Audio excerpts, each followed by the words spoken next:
But he's a woman who's suspicious for a murder.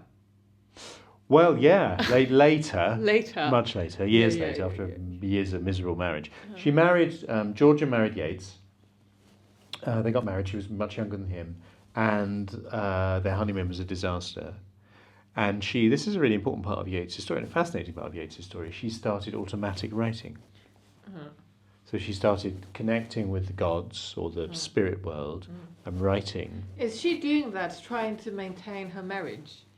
Well, I think yes, but whether or not she was, I think probably she thought she was really doing it. Maybe she was, I don't know. And some introduction, some kind of like book said she desperate for a stable family.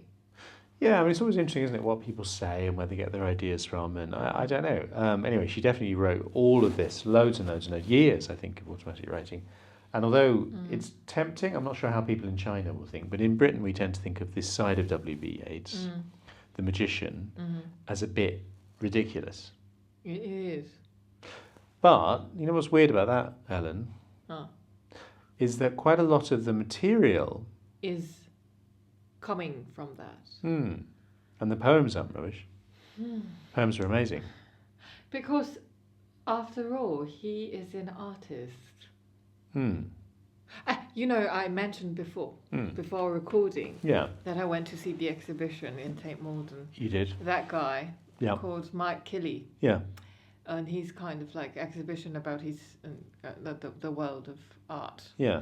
And you know, I mentioned that when he get into his middle age. Yes. And he get rich probably. This is when the Hollywood. Yeah, get a Hollywood sort of feeling in his art, not like. I'm a bit old for sitting on the floor. I'm just realising I may never get up again. That's fine, Robert. You can. I'm going to stay here. Let's do that. What, stay here forever? Yeah. Would you like that? You can stay. The cure, yes, exactly. The sort of that the life force. Dylan Thomas wrote a great poem actually about that, about force. Do you know Dylan Thomas? I know Bob Dylan. Not Bob Dylan. Okay. Dylan Thomas. Yeah, I find it. I just suddenly want to read you another poem. I'm not sure if it'll work, but. Oh. What? I have seen nothing. There is an old saying in Chinese, 非礼勿视, 非礼勿听, 非礼勿言. If it is not decent, you don't look at it. It wasn't not decent. No, I haven't seen anything. Well, I was just. No, I haven't seen anything. You don't know Dylan Thomas? Welsh. Are we allowed to do the Welsh? What? Are the Welsh okay? Welsh is good. The force that through the green fuse drives the flower drives my green age. That blasts the roots of trees is my destroyer. And I am dumb to tell the crooked rose my youth is bent by the same wintry fever. The force that drives the water through the rocks drives my red blood. That dries the mouthing streams turns mine to wax. And I am dumb to mouth unto my veins how at the mountain spring the same mouth sucks. The hand that whirls the water in the pool stirs the quicksand, that ropes the blowing wind hauls my shroud sail, and I am dumb to tell the hanging man how of my clay is made the hangman's lime. The lips of time leach to the fountainhead. Love drips and gathers. But the fallen blood shall calm her sores, and I am dumb to tell a weather's wind how time has ticked to heaven round the stars.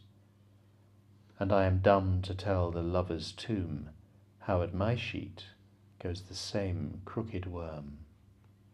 Yes. And I just love that opening line. The force that... So the green fuse is like, it's to do with spring, right, I think? So that thing when it's spring, the leaves and the flowers are coming out. I think the force that through the green fuse drives the flower drives my green age, that blasts the root. So it's about, you almost call that pantheism. It's about I am one and I am of nature.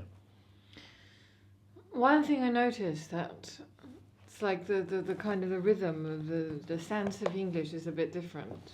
Yeah, from Yeats. Yeah, He's not as good as Yeats. I mean, Yeats is. I mean, this thing that we always come back to with Yeats is that he is an incredible writer of English, mostly using language which is not ordinary, but is regular, the language of the people, and then finds these images which again are ordinary. I mean, it's just a miserable old couple by a lake, wandering around. Around, and also not only about that. He's kind of like the genre. Is it called genre? No, the topic of his poem.